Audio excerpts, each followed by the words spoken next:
निमेश चंदन जुड़े हमारे साथ। निमेश जी, गुड आफ्टरनून। क्या लग रहा है मार्केट इस समय, क्या इलेक्शन रिस्क पूरी तरीके से मार्केट डिस्काउंट कर चुका है या फिर एक अभी भी यहाँ पर रिस्क फैक्टर है? Good afternoon Anuj, thank you for having me on your show. यहाँ से ऑब्वियसली इस हफ्ते तो मार्केट अनुमान लगाता रहेगा कि कितनी सीट्स गवर्नमेंट को मिलती हैं, और उस वजह से कुछ वॉलेटिलिटी जरूर रहेगी। जब तक एग्जिट पोल या एक्चुअल पोलिंग रिजल्ट नहीं आते तब तक थोड़ी वॉलेटिलिटी मार्केट में बरकरार रहेगी।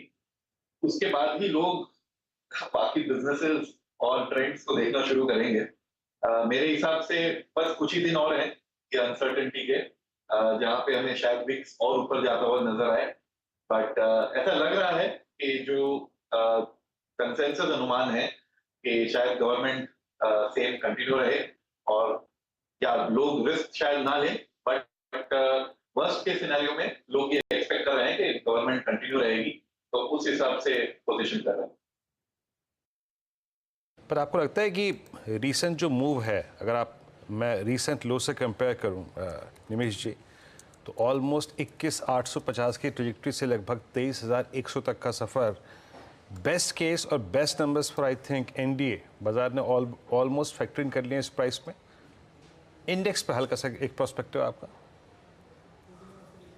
थोड़ा सा लॉन्गर टर्म देखें वीरेन, तो हम जिस लेवल पे हैं वो एक रीजनेबल वैल्यूएशन लेवल है लार्ज कैप्स के लिए। एज अ हाउस हम ये नहीं कहेंगे कि मार्केट ओवर वैल्यूड है, specially in the large caps.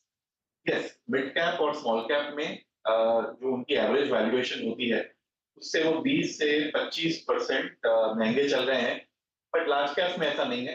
Large caps में अभी भी रिस्क रिवॉर्ड अच्छा है। लॉन्गर टर्म जो ट्रेंड्स हैं इंडिया के, अगर आप इकोनॉमिक ट्रेंड देखें, कॉर्पोरेट अर्निंग्स देखें, बैंकिंग सेक्टर की ग्रोथ देखें, हाउस होल्ड लेवरेज देखें, हर चीज में, हर इंडिकेटर में इंडिया बाकी काफी इमर्जिंग मार्केट्स और डेवलप मार्केट से अच्छा कर रहा है। तो लॉन्ग टर्म में हम काफी बुलिश हैं मार्केट्स में। हाँ, कुछ वॉलेटिलिटी आ सकती है, कुछ करेक्शन बीच में आ सकते हैं। अगर कोई निवेशक लॉन्ग टर्म व्यू लेते हैं तो डेफिनेटली ये बाय ऑन डिप्स मार्केट है। स्पेशली लार्ज कैप्स में अभी भी वैल्यूएशंस काफी कंपनीज के अट्रैक्टिव। अब फिर ऐसी स्थिति में कंस्ट्रिंग अब यहाँ से आगे ज्यादातर जानकार यही कह रहे हैं कि पोस्ट इलेक्शन एक और बड़ी तेजी बनती दिखाई देगी। निमेश, लीडरशिप कहाँ से आएगी? क्या वो प्राइमरीली बैंकों की तरफ से आएगी? क्योंकि बैंक्स में हमने एक चीज देखी है, स्पेशली पिछले हफ्ते ऑनवर्ड्स जो एफआईआईज ने कुछ स्टॉक्स में मंदी की पोजीशंस रखी हुई थी वो कवर करने लगे, शायद वो और तेजी भी कर रहे हैं। HDFC bank is the clear winner है जहां पर डिलीवरी बेस्ड बाइंग हुई है। क्या यही पॉकेट सबसे पहले लीडरशिप दिखाएगा या फिर लीड करेगा in the next leg of this rally? Archana, this is very interesting कि लास्ट ईयर अगर आप देखें तो जो अनुमान आए उसमें बैंकिंग सेक्टर में काफी बैंक्स में, जो लार्ज बैंक्स हैं उनमें नंबर्स अपग्रेड ही हुए हैं, पर इनके जो शेयर प्राइस हैं वो प्रेशर में रहे हैं। एंड मुझे ऐसा लगता है कि ये इलेक्शन की अनसर्टेनिटी खत्म होने के बाद डेफिनेटली जो लार्ज बैंक्स हैं उनमें अपॉर्चुनिटीज हैं कि वो रीरेट हो। आप फंडामेंटल की तरफ से देखें या टेक्निकल की तरफ से, ये जो बैंक्स, जो लार्ज बैंक्स हैं वो बहुत ही अच्छी तरह पोजीशन है कि इलेक्शंस की अनसर्टेनिटी के बाद अच्छा करें। दो सेक्टर्स जहां सबसे ज्यादा पैसा बना है इस रेजिम में वो हैं डिफेंस और रेलवेज। आपके पोर्टफोलियो में है क्या इनका एक्सपोजर, और क्या आप यहां ऐड करेंगे? हमने बहुत जल्द इन ट्रेंड्स को आइडेंटिफाई किया था और कुछ पोजीशंस लिए हैं हमने इन सेक्टर्स में, स्पेशली डिफेंस में। लेकिन अनुज, अब मैं कहूंगा कि काफी हद तक इनके जो ऑर्डर बुक्स हैं वो अब वैल्यूएशंस में डिस्काउंट हो चुके हैं। अब देखना पड़ेगा कि ये कंपनीज जो हैं वो अपनी ऑर्डर बुक्स किस तरह एग्जीक्यूट करती हैं, और वो जो नंबर्स हमने बनाए हैं प्रॉफिट के वो जल्द से जल्द उसमें ट्रांसलेट होते हैं या नहीं। तो अब समय आ गया है देखने का कि कौन सी कंपनी एग्जीक्यूट अच्छा कर रही है। ऑर्डर बुक्स पे तो वैल्यूएशन ऑलरेडी डिस्काउंटेड है, तो मैं ये नहीं कहूंगा कि यहाँ से इनकी और री रेटिंग हो सकती है। और डिफेंस और रेलवे नैरो यूनिवर्स है। टिपिकली जब लोग एक्साइट होते हैं उसके बारे में तो वैल्यूएशन बहुत जल्द ऊपर चले जाते हैं।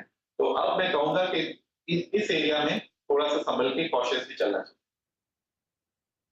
ओके, मीनवाइल देखिए निफ्टी में वो कैंडल की मैं बात कर रहा था वीरू, वो कई बार कैंडल आपको बहुत कुछ बता देती है। जिस तरीके से वो कैंडल, वो काफ़ी डेंजरस लुकिंग कैंडल बन रही थी और उसके बाद उसको हमने ब्रीच किया और उसके बाद देखिए वापस किस तरीके का मार्केट में कोलैप्स आया। और अब तो इवन बैंक निफ्टी भी काफ़ी मतलब करेक्ट हो रहा है। एक बार निफ्टी मिड कैप सेलेक्ट लेकर आई है, मिड कैप सेलेक्ट की बात हो रही है यहाँ पर, मिड कैप सेलेक्ट जिसकी कि आज एक्सपायरी है, वीकली एक्सपायरी, वहाँ पर भी एकदम से काफ़ी वॉलेटिलिटी आई। हालांकि अब लोअर लेवल से थोड़ी रिकवरी भी आ रही है, तो all over the place really market इस समय काफ़ी वॉलेटिलिटी मार्केट में। आप सही कह रहे हैं कि बाइंग आ भी जाएगी। मतलब इतना कोलैप्स आया 2800 से 70 पॉइंट पे 2 टिक। हाँ बिल्कुल। तो विक्स का मतलब क्या है इस 24 की आपको समझ में आ जाएगा, है ना। यहाँ पे तो डे लो की ट्रैजेक्टरी में ऑलमोस्ट हम गए और वहाँ से एक स्विंग देखे, अब फिर हम करीब 70 पॉइंट्स की जो लॉसेस हैं वो कंपेंसेट करते हुए, मतलब वॉलेटिलिटी गजब की है यहाँ पर। और एक बार ज़रा प्लीज़ निफ्टी बैंक भी लिख आइएगा।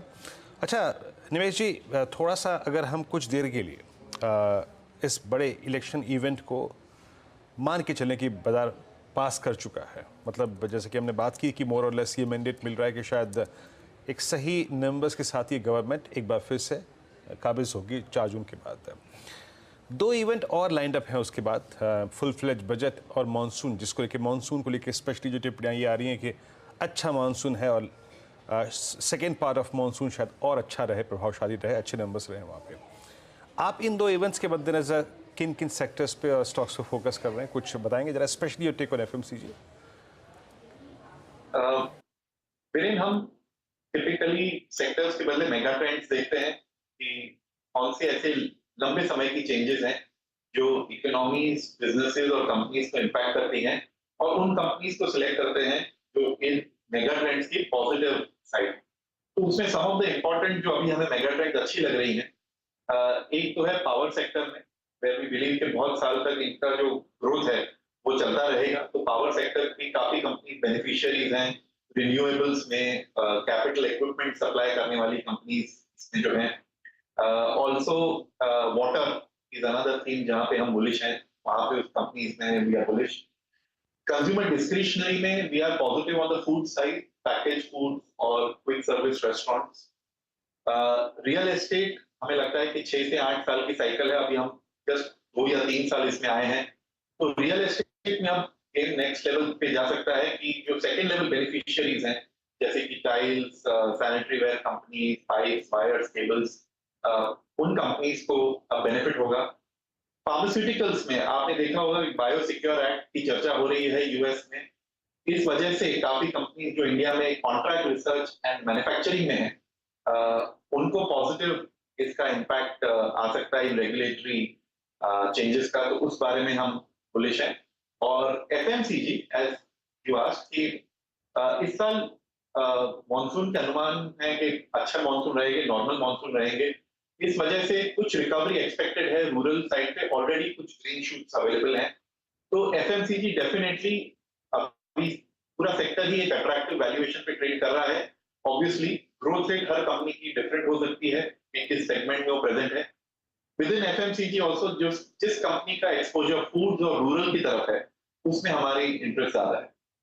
इनफैक्ट बेसिक कॉन्वर्सेशन को थोड़ा सा आगे बढ़ाते हुए निमेश, ऑटो पर आपकी क्या राय रहेगी, क्योंकि ज़्यादातर auto company specially on the 2 wheeler side सबने कहा है कि रूरल डिमांड अच्छी खासी पिकअप कर रही है और होपफुली पोस्ट मॉनसून उसमें और इजाफा देखने को मिले। इनमें आप मौके ढूंढेंगे या फिर आपको लग रहा है वो एंसिलरी प्ले ज़्यादा अट्रैक्टिव रहेगा इस समय?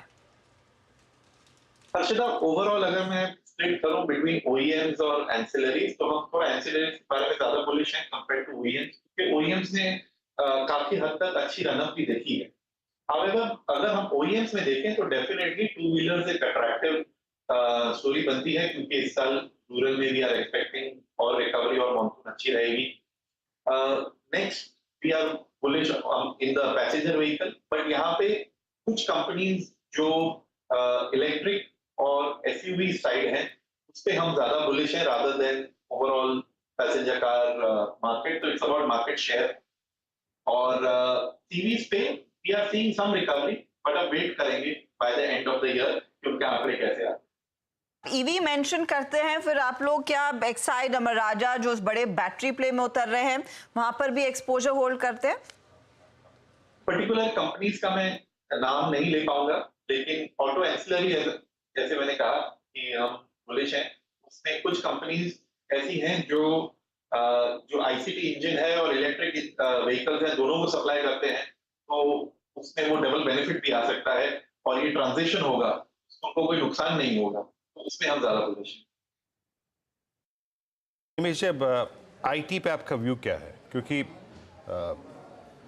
भाई 400-500 पॉइंट के पुल बैक निफ्टी आईटी में वो बात दूसरी है, 100-150 रुपए की शॉर्ट कवरिंग किसी 5,000 रुपए के 4,000 रुपए के स्टॉक में वो बात दूसरी है, लेकिन एक serious view regarding I think buying IT, उस पर आपका व्यू क्या है? एक और चीज़, जो ग्लोबल सेटअप है, मतलब उससे अगर आप कंपेयर करें तो हम काफ़ी अंडर परफॉर्म करें। लुक एट नैस्डैक, उसकी प्राइस परफॉर्मेंस और निफ्टी आईटी की परफॉर्मेंस। आपका आईटी पे व्यू इस वक्त, लार्ज कैप आईटी पे, मिड कैप आईटी पर, और आप लोग क्या सीरियस बायस हैं इस प्राइस पे? फिर हम पूरा साल नेगेटिव रहे हैं आईटी पे, एंड आपने देखा होगा कि लास्ट 4 क्वार्टर में से 3 क्वार्टर तो आईटी कंपनी ने खुद ही गाइडेंस अपनी कट की है, और इस साल के जो ग्रोथ प्रोजेक्शंस हैं वो भी कुछ खास तेजी वाले नहीं है, तो हम कॉशियस व्यू मेंटेन कर रहे हैं आईटी पे। सिलेक्ट कुछ कंपनीज पे हमारा व्यू पॉजिटिव है, लेकिन अगर आप ओवरऑल पिक्चर देखें तो ये एक ग्लोबल बिजनेस है, ग्लोबल लिंक्ड बिजनेस है।